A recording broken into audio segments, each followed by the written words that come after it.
Hola a todas y todos los amigos de Facebook y de YouTube.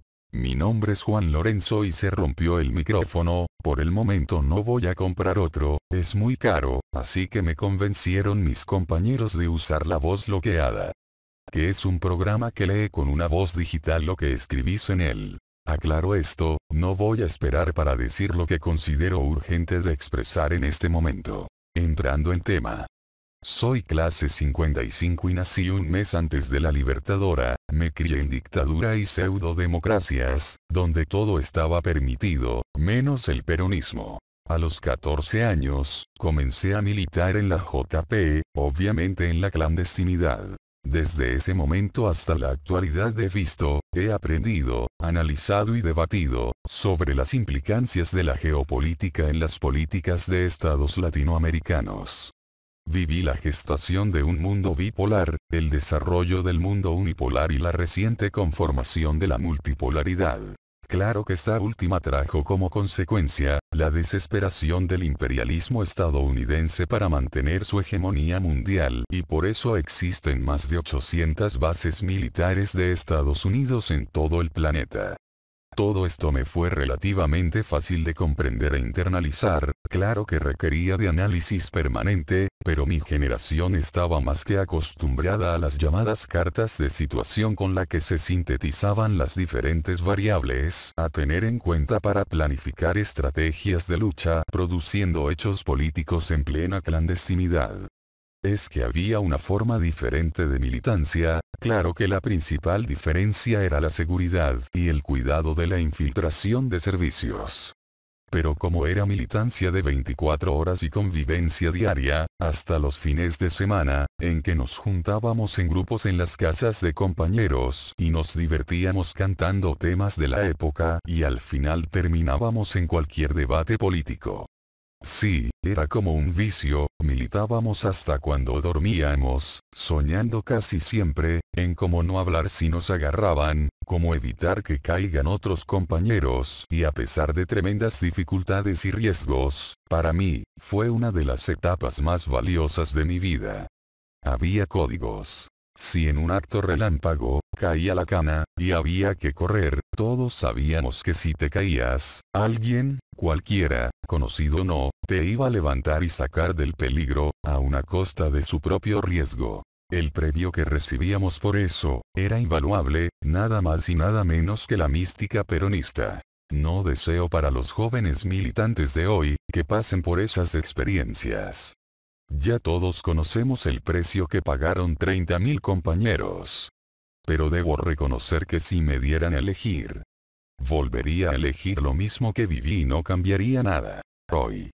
Y me refiero a este momento en el que estoy escribiendo, 14 de noviembre de 2016 a las 23:45 horas. El mundo ha cambiado nuevamente, pero de forma muy brusca, casi sin tiempo para analizar, mientras que en los últimos 5 días, las bolsas se desplomaron, países como México, devaluaron ni bien se conoció el resultado de las elecciones en las que Trump fue electo presidente, en un mundo que siente miedo, que lo paraliza y paraliza las actividades comerciales, inversiones y está dispuesto a enfrentar una guerra de monedas. El mundo está aterrado, no sabe qué esperar del futuro. Pero uno de los cambios más notables que provocó el triunfo de Trump, es el retorno al nacionalismo en su peor expresión. En Francia los anuncios de la hija de Le Pen, que dicho sea de paso, es la más firme candidata a ganar las elecciones, ya pasa de la xenofobia, a la paranoia racial. Pero siempre es mejor, que lo comprueben ustedes mismos. Mesdames et messieurs, la mort a encore frappé la France. Une fois de plus. Et de manière massive. Cet attentat terroriste islamiste d'une violence qui dépasse l'entendement a plongé le pays dans la consternation et l'indignation. Mais nous ne pouvons en rester là. Très vite, il nous faut, au-delà des mots et des paroles de réconfort, réfléchir aux responsabilités qui ont mené à un tel drame et trouver les solutions pour éviter qu'il puisse se reproduire. C'est donc très vite le temps de l'action qu'il faut engager. Cet attentat, d'ailleurs revendiqué par Daesh, est la conséquence d'une idéologie meurtrière qu'on laisse se développer dans notre pays, l'idéologie du fondamentalisme islamiste. Il est aussi la conséquence de carences gravissimes de l'État dans sa mission première, qui est la protection de nos compatriotes. L'autorité de l'État existe pour garantir aux citoyens leur liberté. C'est l'essence même du contrat social que de remettre à une autorité légitime le recours à la force pour garantir la liberté de la collectivité et les libertés de chacun des individus qui composent cette collectivité. Le renoncement à cette autorité légitime, le fait de ne plus accepter que l'État ait recours à la force légitime que lui confère le contrat social, c'est accepter l'anarchie, le droit du plus fort et donc la privation de liberté pour les citoyens. Parce qu'elle était aussi immigrationniste, parce qu'elle avait mené une politique étrangère suicidaire, relever la tête et employer tous les moyens légitimes que nous donne notre Constitution, que nous donnent nos lois, pour désormais éradiquer l'islamisme radical. Il faut le mettre hors d'état de nuire et tout faire pour que plus un seul de ses tenants ne puisse menacer notre collectivité, notre sécurité. Il est temps, puisque rien ou presque rien n'a été fait jusqu'à présent, de déclarer la guerre au fondamentalisme islamiste. Cela veut dire qu'il faut partout en France, dans toutes les classes d'âge et dans toutes les catégories sociales, raffermir le sentiment national. Nous avons besoin d'une nation vigilante, rassemblée, réactive, déterminée. Je pense que pour cela, le service militaire doit être progressivement remis en place. Les valeurs patriotiques doivent être renforcées via l'école de la République et notre souveraineté nationale retrouvée, bien entendu. Du point de vue des moyens, il faut rapidement mettre en place une garde nationale, dont la vocation prioritaire sera de remplacer le dispositif Sentinelle. Le militaire n'est pas un policier, et le caractère pérenne que l'on souhaite affecter au dispositif Sentinelle dénature à l'évidence l'outil militaire.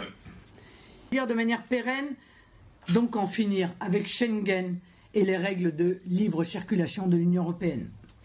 Bueno, su padre debe estar chocho, la hija está más a la derecha que el padre. El primer ministro húngaro fue todavía más lejos, echando la culpa a los inmigrantes de todos los males del país. Pero como dije antes, mejor véanlo, ustedes mismos.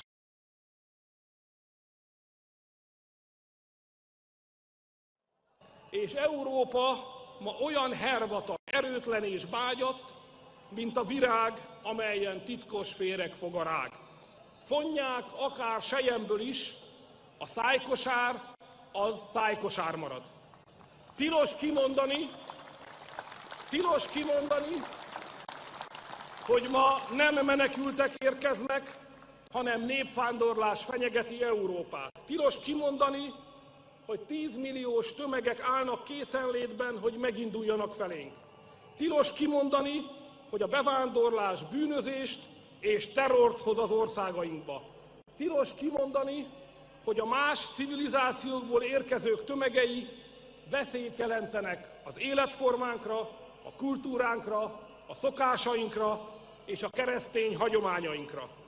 Tilos kimondani, hogy a korábban érkezettek beilleszkedés helyett már saját külön bejáratú világot építettek maguknak, saját törvényekkel és saját eszményekkel, amelyek szétfeszítik az évezredes európai kereteket.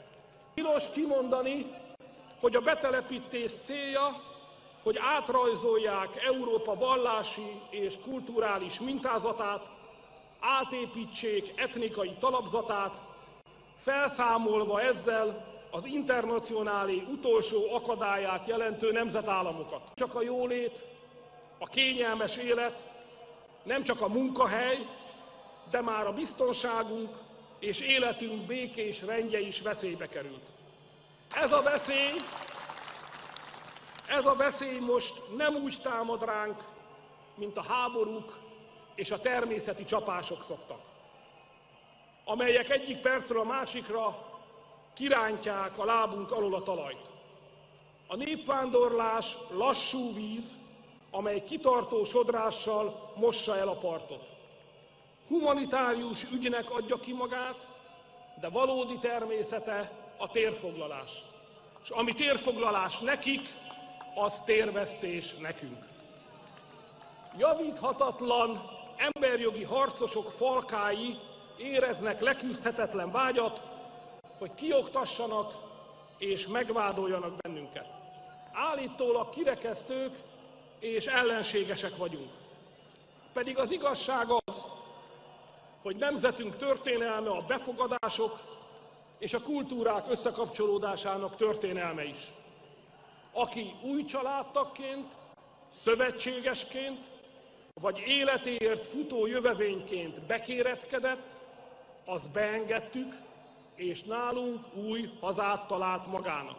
Aki azzal a céllal érkezett, hogy átalakítsa az országunkat, a maga képére formálja a mi nemzetünket, aki erőszakkal és akaratunk ellenére jött, az mindig ellenállásba ütközött. Parece que Trump viralizó su discurso y prendió. Ni que hablar de Pichetto, quien está preparando el camino para una reforma migratoria, que el gobierno nacional ya tenía prevista antes de asumir. Haber sido este caso, y a tantos otros que se dan en cualquier parte del mundo donde hay inmigrantes. Poco aportan declaraciones como las del senador Pichetto. Vamos a escuchar lo que dijo Pichetto de quienes llegan de otros países a la República Argentina. Perú ha resuelto su problema con la seguridad. Ha transferido, digamos, a todo el esquema narcotraficante. Las principales villas de la Argentina están tomadas por peruanos.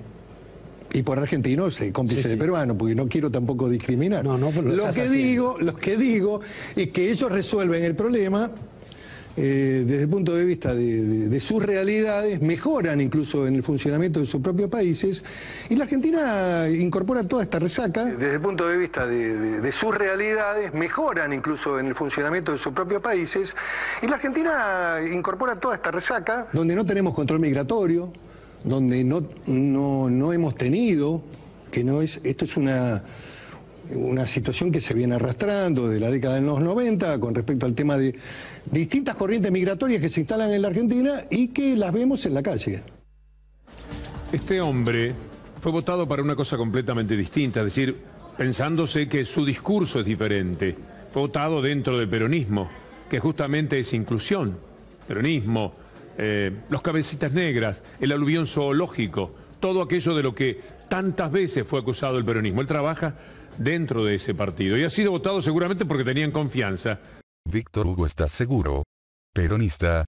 Bueno, yo tanto de política no entiendo, pero si lo dice Víctor Hugo, así será. Este tipo de nacionalismos no puede llevar a otra cosa que al cierre del mundo, a su encostramiento y que repercute en la economía global, ya que los países desarrollados y las potencias mundiales están preparando, por efecto contagio, la expulsión de personas sin miramientos.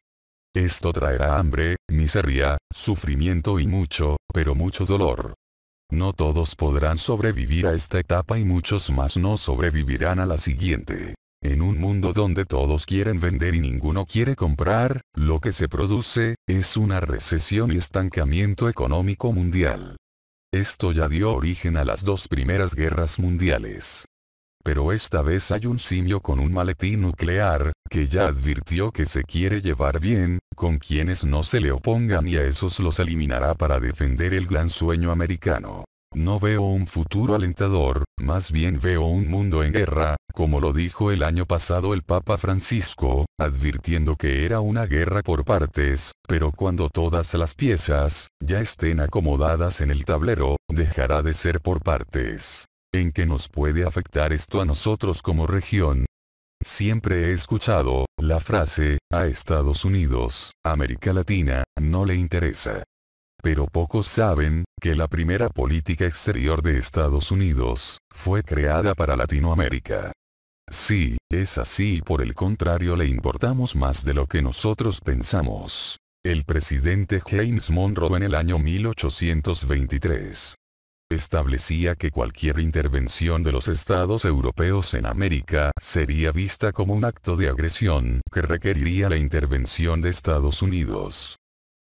La doctrina Monroe, sintetizada en la frase América para los americanos, no es más que reafirmar su sentido de pertenencia de nuestra región. Tratado Interamericano de Asistencia Recíproca, TIAR, firmado el 2 de septiembre de 1947 en Río de Janeiro, es la segunda política exterior de Estados Unidos a 124 años de la primera, y con posterioridad a estas dos pronunciaciones, en 1949 se firma el Tratado del Atlántico Norte. Esto deja claro que en política exterior la prioridad para el tío Sam siempre fue Latinoamérica. Argentina, por decisión de Macri, se abrió al mundo, a un mundo que se está cerrando, se alineó a una alianza del Pacífico, que Obama ya descartó, porque los tiempos no le dan para cerrarla, y a Trump no le interesa mantenerla, por su política de extremo proteccionismo. China y Rusia ya no podrán venderle a Estados Unidos y solo les queda vendernos a nosotros. Como región, esto implica la destrucción del aparato productivo de nuestros países y la apertura a las importaciones, mientras que nosotros solo venderemos materia prima. Me recuerda a la Argentina de Julito A. Roca. ¿Y entonces qué hacer? Hay expresiones que se han ido popularizando y no importa, ya, quién las dijo, solo importa la verdad que encierran en sí mismas. Ante la carencia de una dirigencia sindical que mantiene un diálogo demasiado prolongado, ante la panquequería del Congreso Nacional, con varias excepciones, y un gobierno que generó un sepulcro para las próximas generaciones con un endeudamiento más terrible que el de la última dictadura militar. Solo me queda cerrar esta, digamos, reflexión. La utilización de una de esas expresiones que creo es la única oportuna frente a la realidad. Solo el pueblo salva al pueblo. El pueblo deberá ganarse su libertad y soberanía, ganando las calles, con los dirigentes a la cabeza. O con la cabeza de los dirigentes. A quien le quepa el sayo, que se lo ponga. Compañeras y compañeros, es bueno aclarar que quizá no sea políticamente correcto lo que me escuchan decir, pero existe una razón y esa razón la aprendí del general Perón. Y es que primero está la patria, después el movimiento y por último los hombres y mujeres.